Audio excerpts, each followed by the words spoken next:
that does mostly consumer investing, and so has backed companies that we've all heard of, such as Peloton and Fitbit and Blue Bottle Coffee.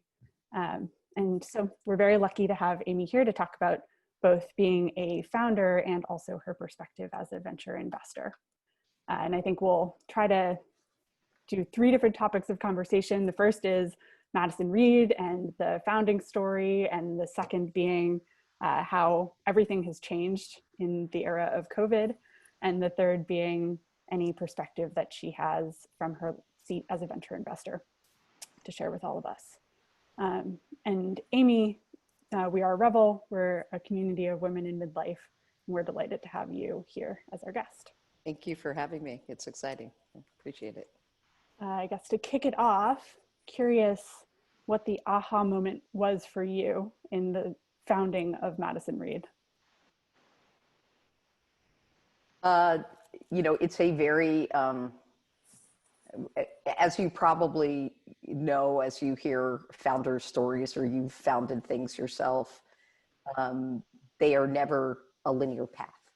And so the first thing that I'll say to you is that I'll share with you the story of how we figured it out about what the need was, but the circuitous path of what happens and things that get put in your path, you're gonna see a story here that is probably pretty analogous to life, which is stuff gets put in your path and you either pay attention to it or you just have a blind spot to it.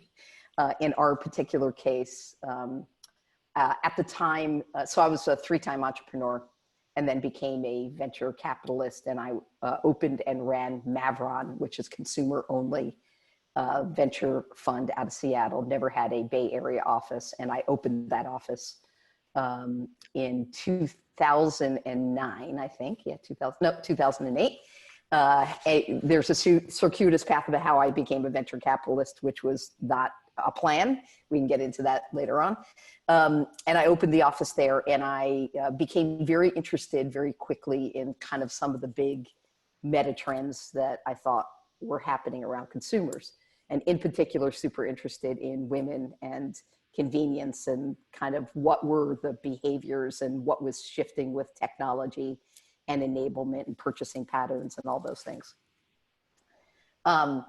Every venture capitalist has 2 walls, as I call it. One is the ones that got away, and the other wall is the walls of the ones that you funded that maybe you shouldn't have.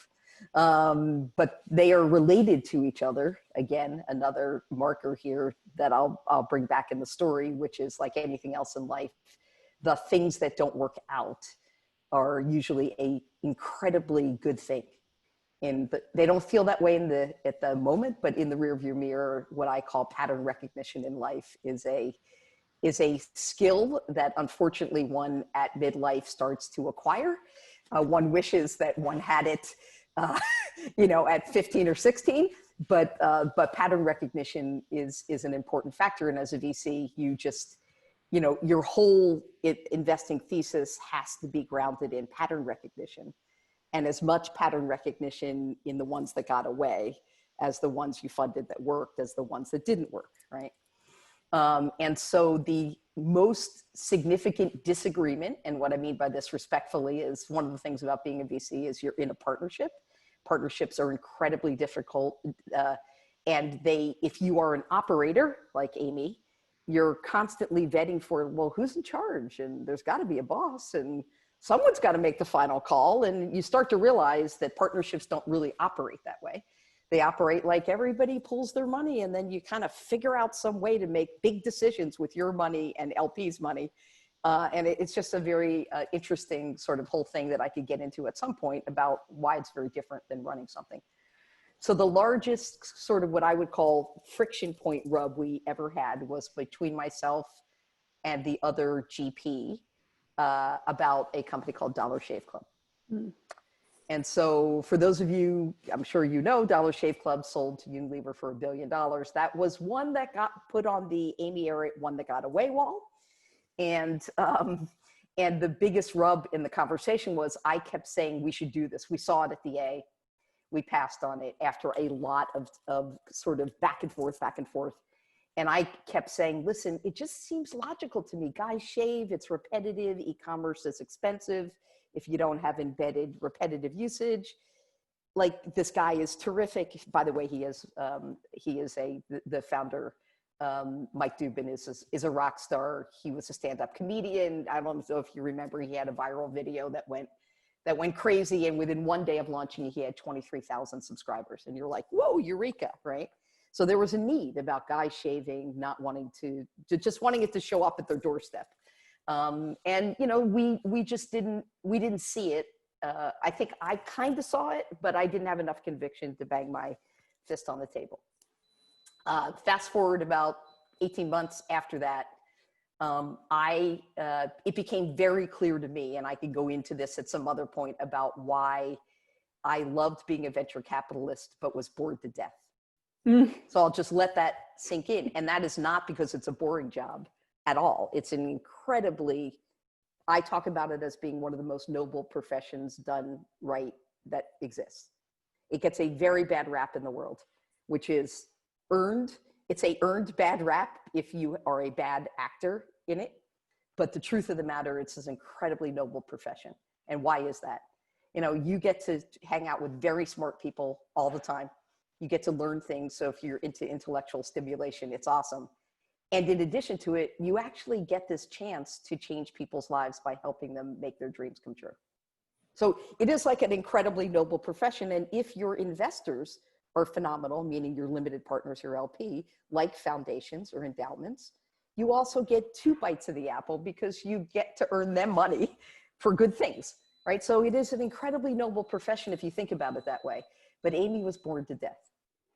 And the reason I was bored is that really what I got in touch with, another sort of, how would I say, midlife. I don't love that term. That kind of suggests that we add our age times 2 and it's, you know, it's all over. But it, you know, what I started to realize was my DNA was forming teams, having a vision of something, taking a hard problem, trying to solve it, creating a great culture. And that's my DNA. And the thing about being a venture capitalist is you're actually the one funding somebody else to do that.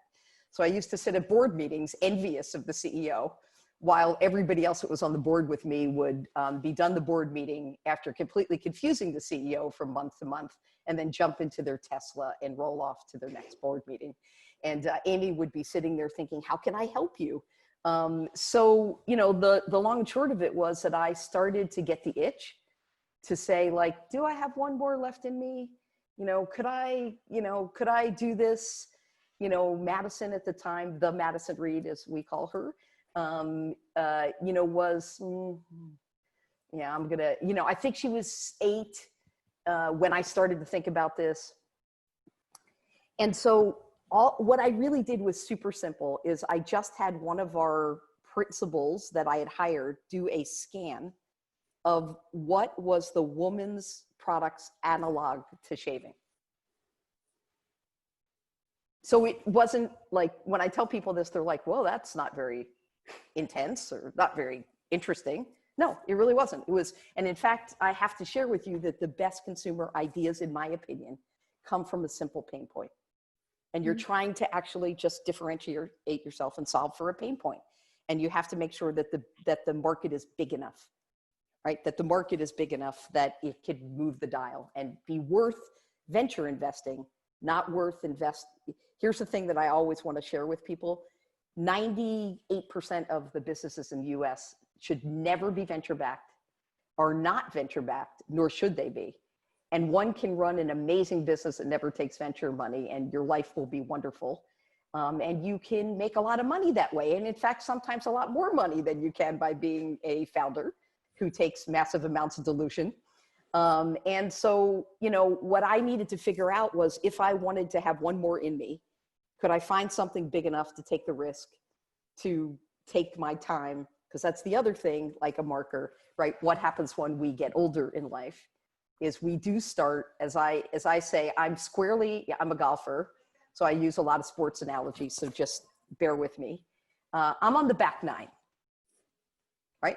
Any way I cut it, what I hope is that towards the end of the 17th and 18th, I'm in a tiebreaker and I get to get to do a couple of other additional holes, but the truth is that just add the numbers. I'm kind of on the back nine. So, you know, what you start to realize in life is like, what is the most important things? Well, it's love, it's relationships. And it's really like, how am I going to use my time? Yep.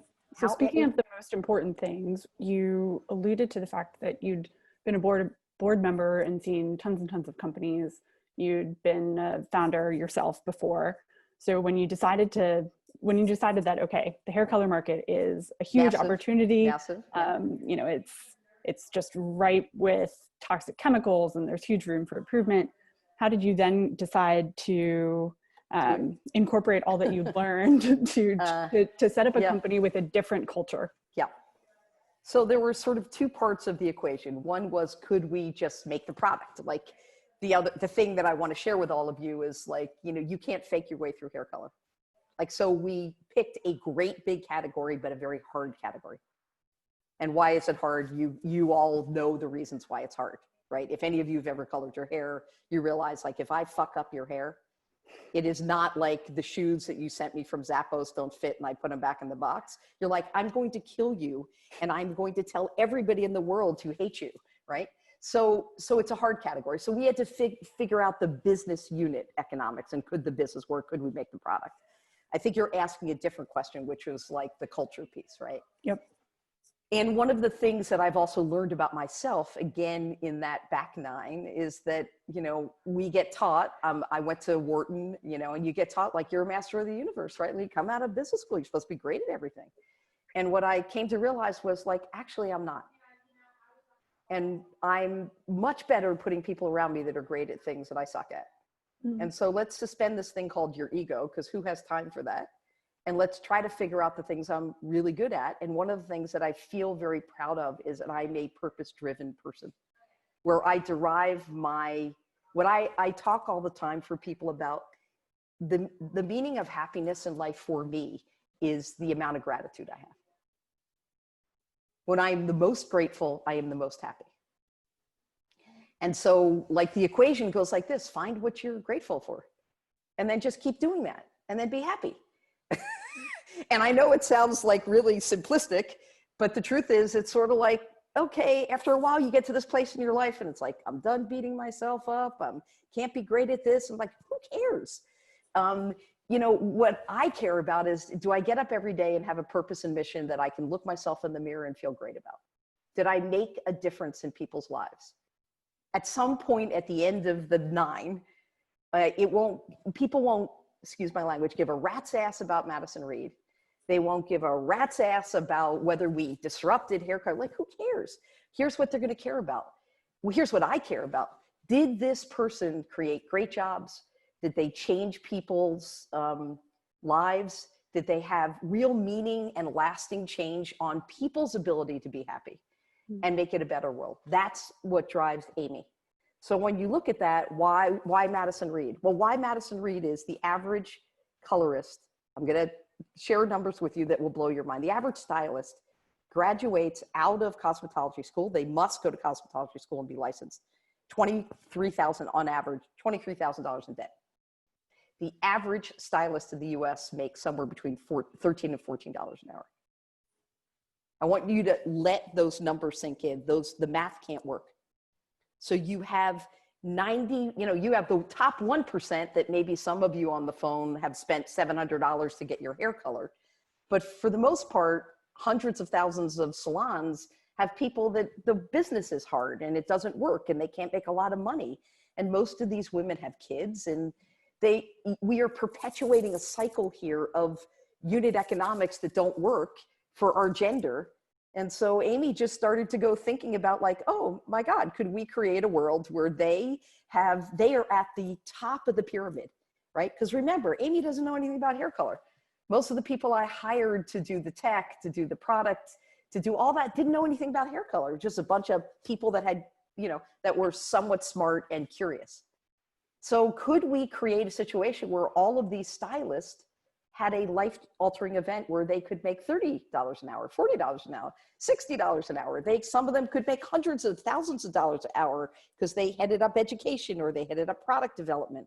Could we take these extraordinary women who, by the way, one of the reasons that most of you went to a stylist was, yes, your hair looked great, but it was because you actually felt like most of the time she was invested in making you feel beautiful. They are massively incredible psychologists. They live to make you feel beautiful, and they derive their self-esteem from your outcome. And so at the end of the day, I just started thinking like, oh, could I pair that together with better ingredients? Could we give them great jobs? Could we change people's lives? And then I have a real, I have a covert operation under all of this, and I'll consider you part of the inner circle here. So I have to swear you to some level of secrecy, which is, here's my covert operation. I'm going to be damn sure it happens in fucking red states. Say more about that. Yeah. Because what is going on in this country? We have lost our basic humanity to be able to talk to each other about difference. We have alienated each other from the thing that we share the most about, which is love, caring, wanting the best for our children, creating a better world. People don't wake up in the morning and think, I would like to hate a gay person today. There may be some, but for the most part, that's not what motivates people. Most people, men, believe it or not, in my opinion, don't get up in the morning and say, let me discriminate against a woman. I'd actually like to really torture her. No. Most people in the world aren't in touch with their racism. They have it, but they're not in touch with it because they're not educated. They don't walk in the shoes of that other person, right? So the covert operation is really simple. I'm going to, and we are going to rock the world in one of the biggest companies in beauty that has ever been made.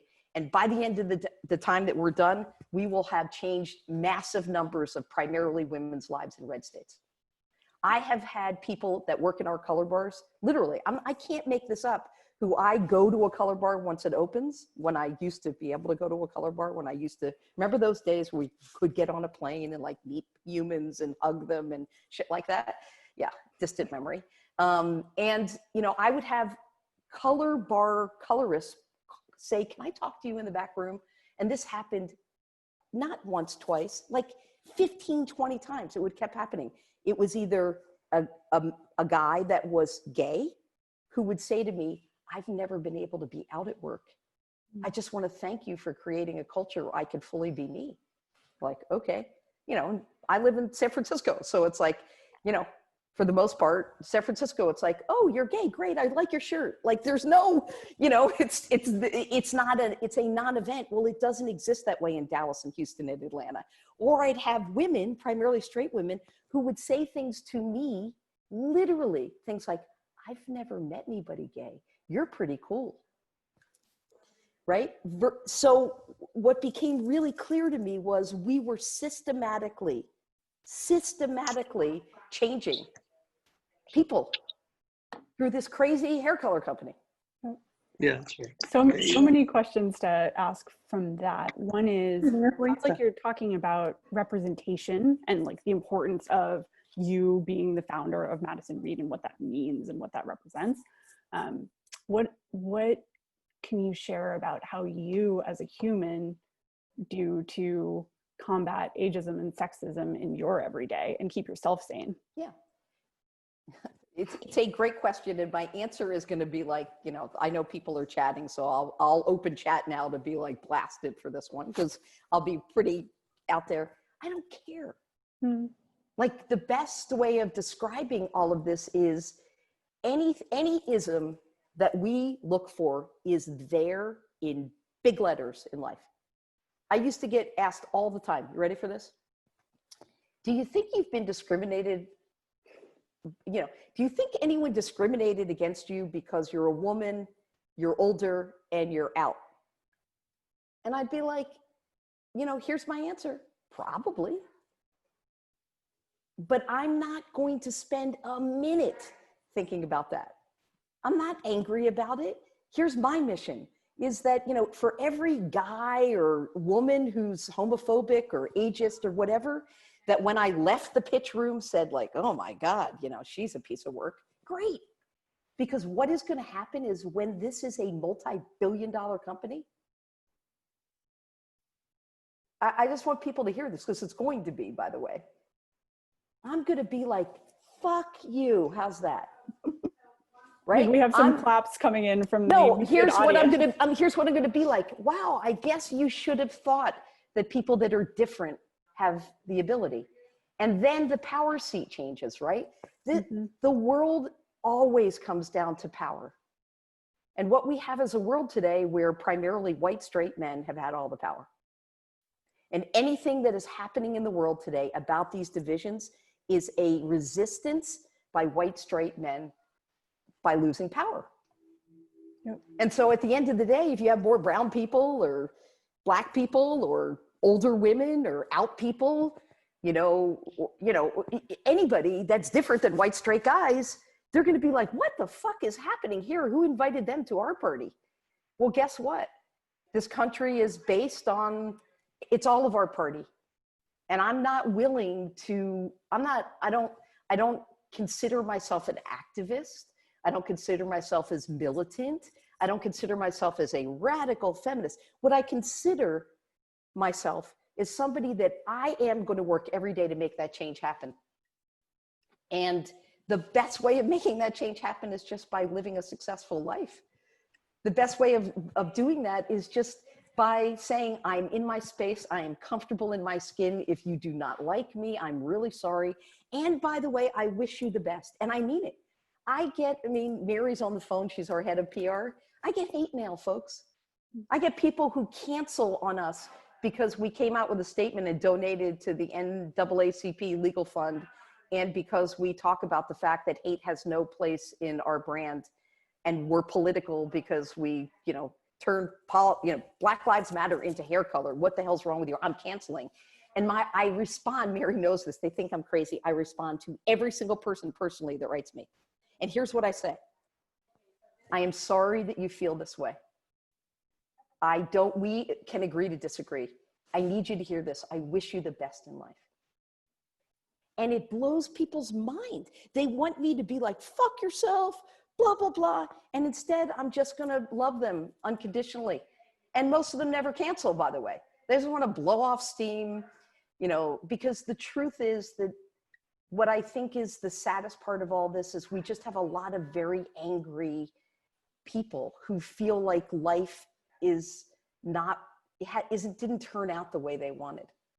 And so when people are angry, they just need to move that energy through, and it's easy to adhere it to anything. I don't take it personally. Here's what I think is like, if we can every day make you feel great because you're looking at your Zoom all day long, for Christ's sake, and you're like, hey, my hair looks pretty damn good and I did it myself, or I popped into a color bar or whatever, and it's not toxic. Like, we did our job. And if we can couple that with changing people's lives who work at Madison Reed, who then change does not come in one, I was part of the gay movement. Change doesn't come in one fell swoop, folks. Change comes by incremental little tiny pebbles, not even rocks, pebbles that get dropped in puddles of water, and there's ripples and ripples, and then somebody picks up a ripple and drops another pebble and drops another pebble. That's how change happens. We have a lot of women in the audience who run our own businesses. Mm-hmm. And I love your advice for those in the audience who fall into that category. Like, you're an inspiration in terms of how little you care about what other people think of you. And I think for all of us, that's a work in progress. But any advice you have on that release, and then any tactical advice you have about getting funded as anyone who's other in Silicon Valley. Great. And somebody asked me about how I feel about gray hair. I think it's awesome. So I'll get that out of the way. If you are gray, fantastic. Go for yours. And what I mean by that is I don't have any, if you have gray hair, that's awful. No, if you love how you look and feel great.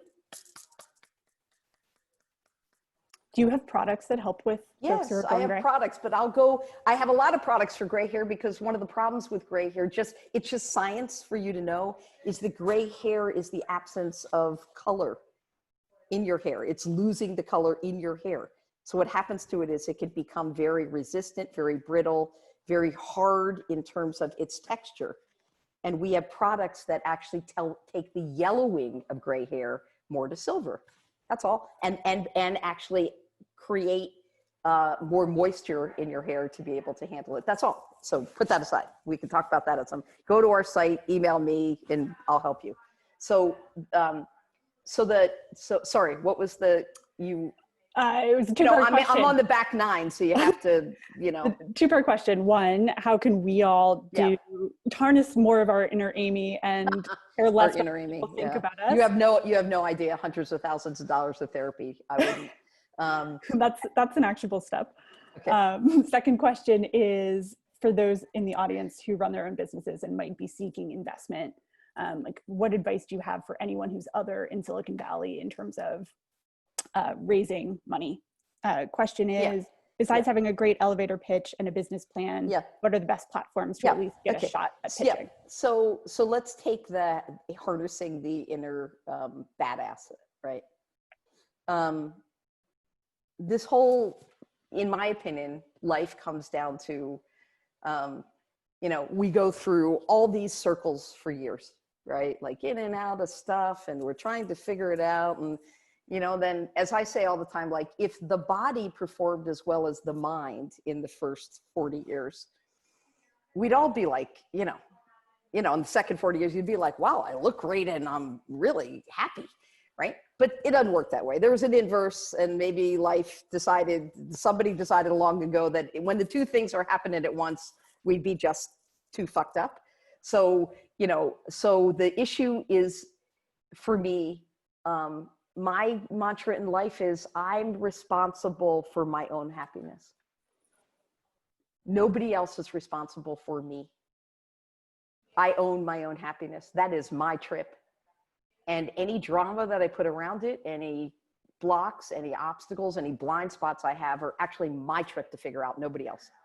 So when people ask me about the confidence, it's not, I don't even know if it's confidence. It's just that I'm comfortable in my skin because I get up every morning and I think, what is my moral compass? What are the things that are unique? Where's my genius? And I gave up. I was an investment banker. That was horrific. I did it twice because I had to prove how horrific it was. And it was just like everybody in the world's like, oh, I'm an investment banker. Oh, I'm a VC. That's very important. Being a VC is the pinnacle of everything in life. I hated it. It sucked for me on a full-time basis. And so at the end of the day, I just got very in touch with what do I love? Where's my flow? What is my genius of, and every single one of you on this phone has multiple geniuses, multiple. And so where can you position yourself in life to actually get up every day and feel blessed and grateful? And then when you can do that, for me, it's sort of like, what do I have? We spend a lifetime trying to come up with some beautiful answer. And I can tell you, with an aging mother and an aging aunt that's 104, who are my inspirations in life, you talk to them and here's what they say. Be happy. Hug your kid harder. Tell your friends you love them. Get up every day and be blessed that you got up and you were healthy. Find the things that make you happy and do more of them. Stop being miserable, because guess what? You never get those days back.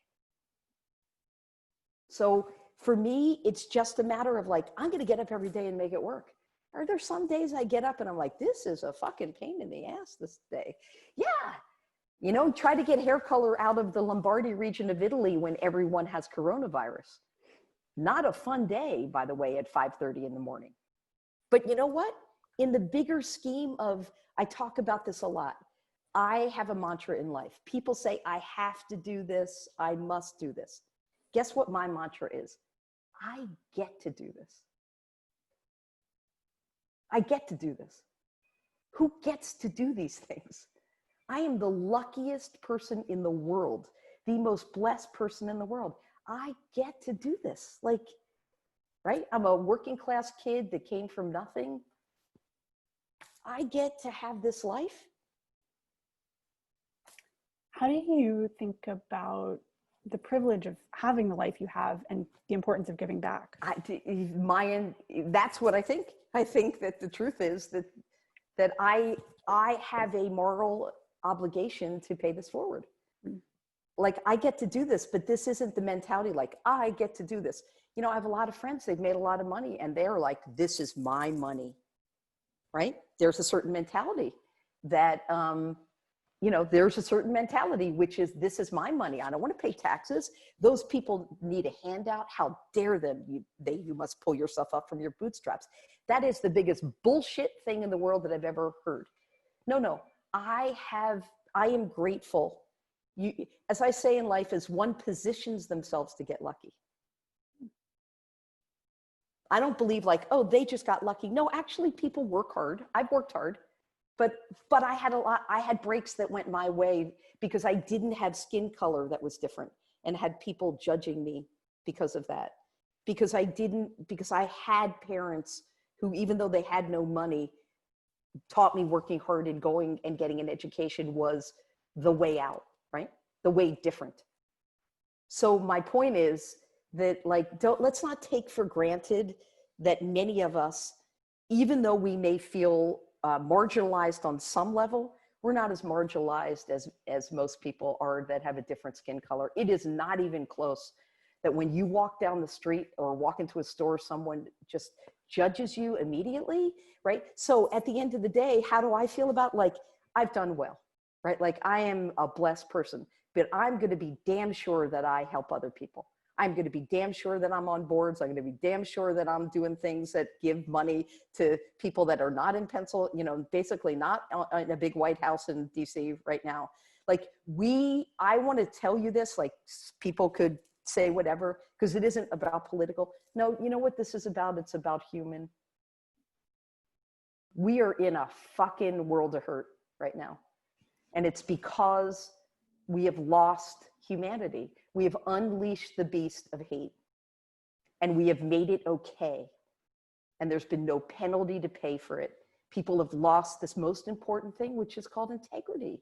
Like, you know, what do I teach Madison? At the end of the day, here's the thing that I teach her. Like, you get up every day, you work hard, you earn your way, you tell the truth. And when you fuck up, which will happen, you tell people and apologize. And you learn from those mistakes. And what do I expect of you is nothing. I don't expect you to go to Harvard. I don't care. What I expect is that you are happy in your life and you've earned your way and you helped other people.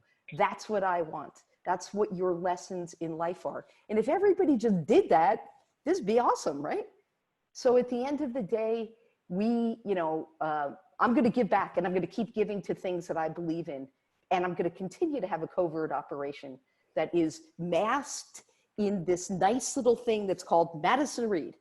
Anyway, I feel like my biggest chance of making change is by starting a company masked as what will be a multi-billion-dollar company. It's a win-win-win-win. Multi-billion-dollar company. We have many people in the audience who can help you in your quest to make Madison Reed a multi-billion-dollar company. So I want to give you an opportunity to plug your products. And then I do want to ask you about the impact of coronavirus on your business. Yeah. I'm not going to, here's the thing is that I do believe in the basic premise of always be selling. But that's just what founders do. I'm not going to plug the products in the sense that, like, I'm here today to actually just have a conversation about who you are and where I can help in your own quest. I think Madison Reed products are awesome. We took the toxic chemicals out. We've used technology. We make it easy. We basically looked at it and we said, oh, women have busy lives and they care about what they look like and they want to use good products. Let's hand them to them, and wherever they want to do them. They want to come into our color bars and want us to do it for you? Great. You want to buy it in Ulta? Fantastic. You want to get it online? Terrific. You want to buy it once? Great. I believe I'm a product person in the efficacy of the products. And I think that that's how we should be judged, our quality of service. And at the end of the day, you can't fake hair color. You may fake what I would consider to be mattresses. No offense. I love Philip and Casper. He's a wonderful guy. But at the end of the day, I never lay on any of those mattresses and overly comfortable for long periods of time. So you could fake mattresses and you tell everybody they're different and blah, blah, blah. I cannot fake your hair color. We have an endorsement from the audience that the products are amazing. So thank you. At least one lover in the audience. That makes my day, because at the end of the day, I'll leave you with this on that one. What I say to people all the time, Mary will tell you this is our job to earn your trust. Clients don't give you their trust just because you seem like a nice person. We have to earn it. Every day, we have to get up and earn it. That's our job. If we do that, the rest will take care of itself. Yep. We have all been sitting behind Zoom screens, and luckily Zoom is very forgiving on the fact that our hair is starting to grow, 6 inches and not be dyed at its roots. I'm guessing the coronavirus has had a good effect on your business, but I have one curious. question. Do I distribute products to salons? Yes, we have it is not a big part of our business, but we have an affiliate program, where a colorist can get a code and we will give them a commission if they buy the product. Yeah. So we want to support colorists, and you don't have to work for Madison Reed for us to support you. You're making $13 an hour isn't just, it's just not our folks. It's everybody that we have to support that's a colorist. Coronavirus. It's almost like when I say that, look, we had a very big and very good growing business. We've been doing it for 6 years in July. So we were blessed. Our business was on the right track. We were growing. We were becoming a big company. And then it's like somebody shot us out of a cannon. We were a 6-year-old that all of a sudden within 30 seconds had to act like a 13-year-old. And so our business more than doubled in a 6-week period. We had to close every store. We had to take 175 people that worked in the stores and decide whether we're going to furlough them or not. We didn't, because of the thing I talked to you about, which is when integrity is one of the values that you believe in, you don't get to choose when you have integrity or not. By the way, it's sort of like, well, on Tuesday I have integrity, but on Wednesday when the facts change, no, I'm not going to have integrity on Wednesday. No, actually, this is the hard part. And this is why most businesses don't try to be noble, because it's inconvenient sometimes to be noble. So, so we within a 10-day period, we moved everybody from our stores that are colorists to our call center. We bought 175 Chromebooks and headsets. 7 weeks of training became condensed into 4 days and 2 weekends, and away we went. And so we basically, took all those people, put them to work because of the same skills. Our call center has also always been certified licensed colorist. So we knew we could shift everybody, and we needed them with the volume, but the truth was the volume was still overwhelming compared to their learning curve, compared to the first 50 people that do this for a living. Tech skills are not easy to learn in 4 days.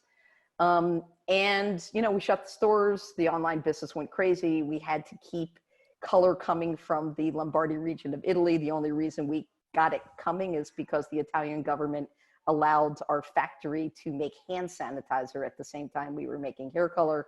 We had a group of people who 24/7 were on the phone with Italy, 24/7, 8 filling lines, filling Madison Reed color. We spent, this is obviously confidential, $4.5 million shipping the product on air freight rather than boats. We, had to keep stuff in stock. We had to keep up with the volume. It was like it was like crisis management. Mary and I were on an emergency response team phone call 7 days a week, every morning, monitoring backlog. Like it was just, and then on top of all of it, you were all aware of the fact that fulfillment centers were a hotbed for people getting sick. And so we had to stand up our own third location of fulfillment center ourselves in 3 weeks, or else we just couldn't have shipped product, and hair color is time bound. Is that okay if I say to you, yes, would you like to buy our hair color in 28 days? How's that feel? Like your roots are showing, another month won't matter. It's fine. So anyway, we had we upgraded people on shipping on our nickel. Like it was a shit show. And at the same time, here's what I tell you, like the good news is the wheels never came off the bus. Boy, there were some very flat tires at some point that many of us were running around with air, putting it in and then watching it go back down and putting it in. We didn't drive on the rims too long, so we didn't bent it. And we came out, like, honestly, I am so amazed at our team and so proud. Like people just dug in, and all the while shutting HQ and having lots of people that have little tiny kids at home running around with no school, you know, and trying to take Zoom calls at 4 o'clock in the morning. Like it was like overload. And then the biggest thing, put all that aside in the business, managing people's lives' anxiety. Like our culture is so strong and we love each other so much. Now all of a sudden this culture we were not together anymore in the building. You know, how do you keep that going? So we just systematically at the same time, Mary, the head people person, myself, some of our C team dug in on this level of saying, okay, we need to keep the community going. So I've always had lunch with the team every Monday since the company's been incorporated. We feed the company lunch and I give full disclosure to what's happening. Here's what happened in the board meeting. Here's what our numbers are. Now that's gotten very interesting as there's hundreds of people. And we just jumped into gear and said, okay, every Monday we're going to still do that on Zoom. Full disclosure, ask me any question you want. And then we said like, okay, we're going to do that Wednesday and Friday. So now we do that 3 times a week. I have lunch, well, 2 lunches and then a coffee on Friday. The people team is available with scheduled times. You know, then in the middle of all of this, Black Lives Matter happened, you know, and that's just like, that's on a sidebar. That's a life-changing event. You know, we have more than 50% of our team is people of color. We, I think, have done a good job, and we had some massive blind spots that I laid in bed at night and just was so disappointed in myself and disappointed in the company, not because the intent was wrong, but when white people market, they do white speak. And when white people think that they understand what Black people go through, they say stupid things. And they have behaviors that are white because we're white. And so we had to like take ourselves to task and turn our own internal lens on and really get real. And so we just unleashed all the people of color in a good way and just said, go, tell us what's fucked up here. And boy, did they. And that was amazing. And we have a DEI committee now. We're doing listening circles. We are hiring a consultant. We're coming in and reviewing everything we're doing. We just have a charter. We're meeting every other week. And we had people that wrote me, and I called every person, every GM, general manager. I called every Black team member 2 days and 3 days after Black Lives Matter, the George, Floyd happened. I called every person personally and I talked to them for an hour. And I said, educate me. I don't want our silence to be deafening, because the silence is actually worse than saying something doofusy. Educate me, tell me everything. And boy, did I learn some things that I heard things like, ready? And they were absolutely true. Amy, I love this company. I know this company is going to change my life. Check, great. But guess what? I've spent my life being the matriarch in my family, having teenage boys that every night when they go out, I'm scared to death. How do you think it feels when you're a mom and you can't protect your kids, and you have to have the talk about the fact that they don't talk back to a police officer, don't wear their pants like that. Like they went on, and then they said this thing that Mary has heard this, that will forever rattle around in my head. And it was the following: Amy, I've spent a life going along to get along.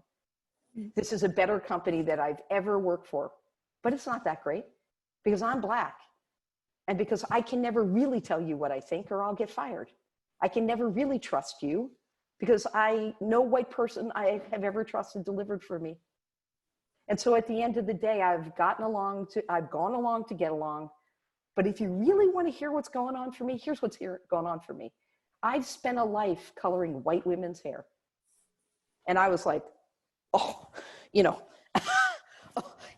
work I did at Glide, it was like out the window in 30 seconds, and I just thought, oh man, you are so out of touch, Amy Errett. And so we've just gone to work. We've stripped ourselves down to a level that has been transparent, honest. I called a town hall meeting, came absolutely clean with everybody and said, like, here's what's going on. Here's how I've fucked up. Here's how I haven't done a good enough job. Here's how our leadership hasn't done a good enough job. And, you know, I apologize. I want people to hear this. I truly am sorry. And I'm going to do everything I can to make systemic change here. So, you know, that was just in the middle of all this other stuff. So we've had a busy, I don't even know, we call it Blur's Day at Madison, Reed. I don't even know what day it is. Is it, I think it's Wednesday, but it doesn't matter. Every day feels like, I actually blew my hair dry today. Like that's a very big thing for me. I'm usually in a baseball, I'm usually got a baseball cap on, as Mary can tell you, because the day starts at 5 a.m. in the morning. And so last thing I'll leave you on that is we have so much work to do. It's just, and we pride ourselves as a progressive company, and we still have so much work to do. But I am energized beyond belief. I am very interested in looking at my own blind spots. I think that we have a chance here to not just change these people's lives in their profession, but imagine if we could change their lives and unleash their power, unleash their real potential, not the potential that white people will allow them to have. Anyway, I just threw a lot of shit at you, so I apologize. Well, it sounds like both an incredible place to work and also like there's been a lot of work done in the past quarter. And I can only imagine how busy and exhausting that must be for you as the leader, even though that's not the point. So here's the thing that I will say. Whenever that voice comes out in me, oh, this is, you know, I'm sitting here in my terrible home in Sonoma with my Peloton. And whenever that voice comes on, here's what I say. Oh, Amy, you get to do this. Stop it. That's just a voice. That's just a, so 2 seconds on this. Most of us have voices. We have a story about ourselves. It's a story that got told very early somehow. And we have spent our lives living out that story over and over and over again.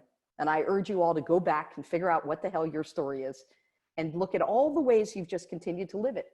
And it's like you're rearranging the, you know, as I call it, rearranging the deck chairs on the Titanic. You know, I'd like to sit closer to the orchestra, thank you. And, you know, rearranging the deck chairs. And until I have come to terms with, could it have only been a story? Could it have only been a story? Was it true? Why was it true? It's called Upper Limits. It's this book, and I'll send you the link. And it's absolutely true to me. I have an upper limit. And every time that I've tried to break through that limit earlier in my life, I just played out the story. So that victim story of, oh, I'm exhausted. What? No, I'm lucky. I'm energized. I have opportunities here that are beyond capacity. And I am going to grab for every single one of them. And I want to bring people through that process with me and unleash their story to be changed. We have a question about ageism in the workplace and how you represent age in your own company. Our management team's average age is probably, you know, mid-50s, early 50s. And was that intentional or did that just happen? No, I wouldn't say it was, I wish that I could now rewrite history and say, oh yes, I'd like to look for 50-year-old people, please. No, I think that because it is skewed on a gender basis to be out of our C team, 6 C team people, 4 are women. I think because of that is a very interesting dynamic, which is that women are CMO, CFO, head of product, all were incredibly successful at other places and got to be in their 40s and started to realize, like, I got a shot here to do something different, and no 26-year-old straight white guy is going to hire me in the startup. Mm-hmm. And so, you know, somehow they so there were 2 dynamics that happened. If you're gay and looking to be funded, you're supposed to call Amy, which is such an interesting dynamic. Like, I am the gay fees fee. I don't know why, but Okay, you want to tell, you're gay, so because I'm gay, we're the same. Okay, please, whatever, but don't get me started on that. In addition to that, and it's funny, Patrick Chung at NEA is the gay male VC and I am the gay women's VC. And we have a secret society, Patrick and I, and it is hilarious. He texts me, he's like, did you get that gay deal? And I'm like, yeah, I saw it last week. How about you? What I think has happened is that most people knew I was older and starting the business and was in beauty. And so they would send Heidi Dorison, who's our CMO and who's very senior at Clorox, to me. And I was like, hey, great, come be our CMO. And she's like, really? And I'm like, yeah, great, go.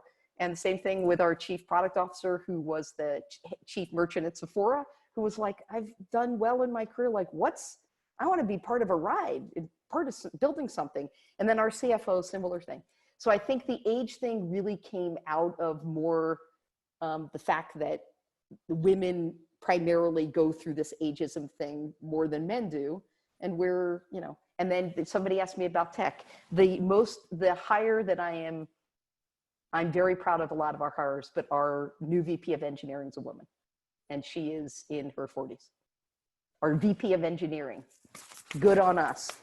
And that was really hard to find.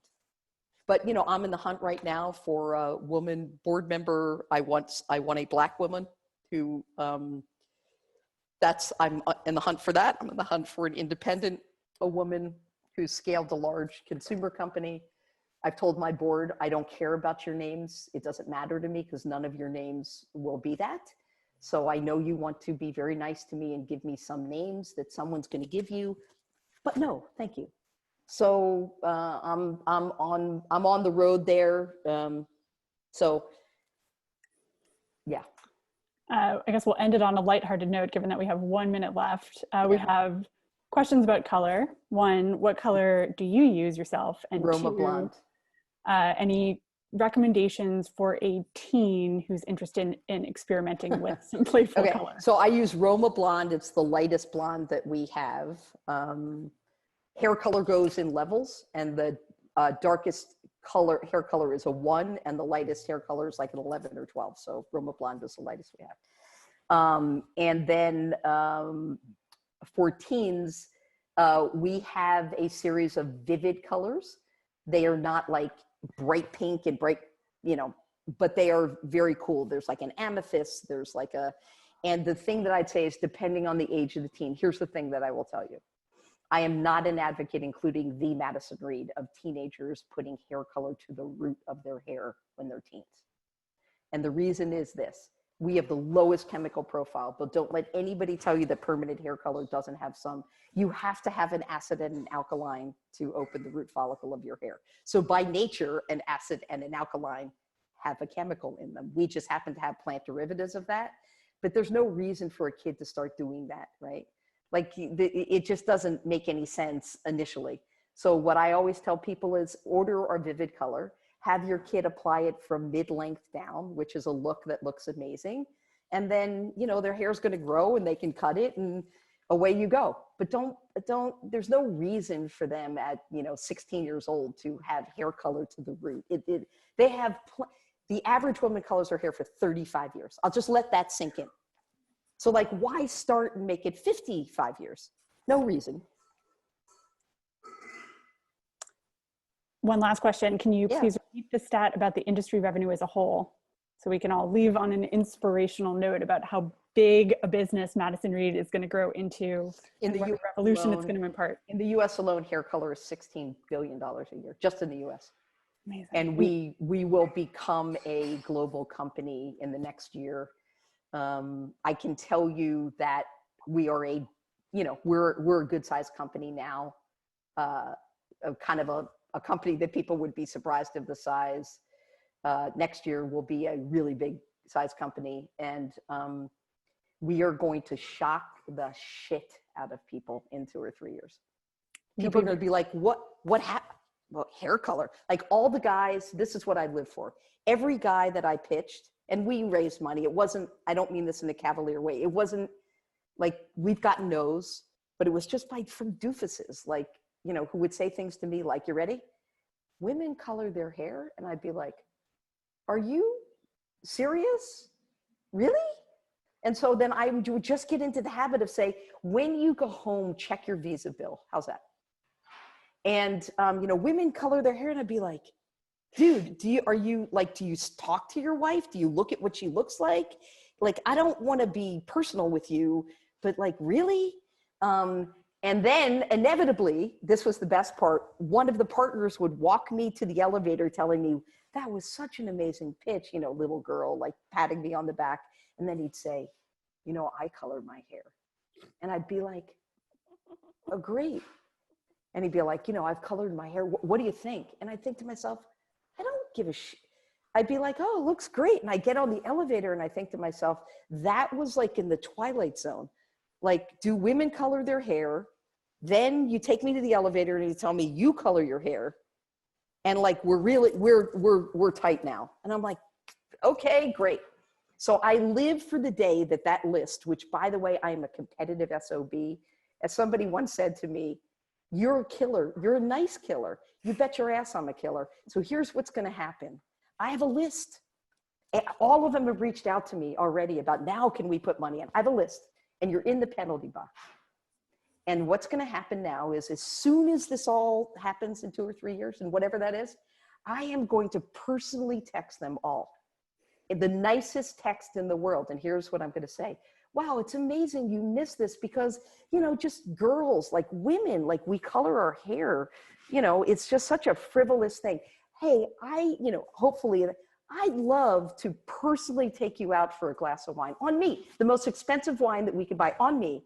And I want to sit and I want to actually have a conversation with you about what happened in that meeting in the most productive way possible to educate you about how it was demeaning, how it was, you know, and just open your viewpoint because you could have invested in something that's worth $2 billion. And then you would have felt really good about that, but you didn't because you were a doofus.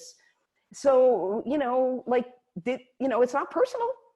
It's just at this point, let's dig in on a deeper level. This is why you never got a chance again. I actually want to pay it forward with you. Not in a mean way, but I actually want to say to you, here's the reason why. Did it. Don't do that anymore. Maybe you'll have more $2 billion companies. Have a nice day.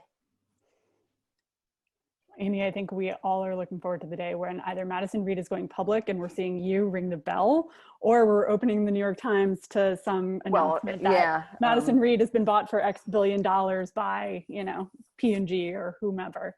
And you can call up those gentlemen. I have full belief that something like that will happen, but PG&E won't tolerate me. So neither would Unilever or L'Oreal. They would kick me out in 15 minutes. I'd be dangerously awful.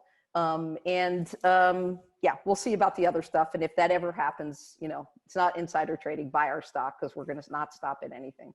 Exactly. So anyway, thank you so much. Thank you for your time. For taking the time. And we will figure out a way to share Madison Reed's link and products with those who have attended. And thank you all. And remember, girl power. Girl power. We lift each other up. We do. Yeah. Okay. Thank you all. Yeah. Have a great day. Bye.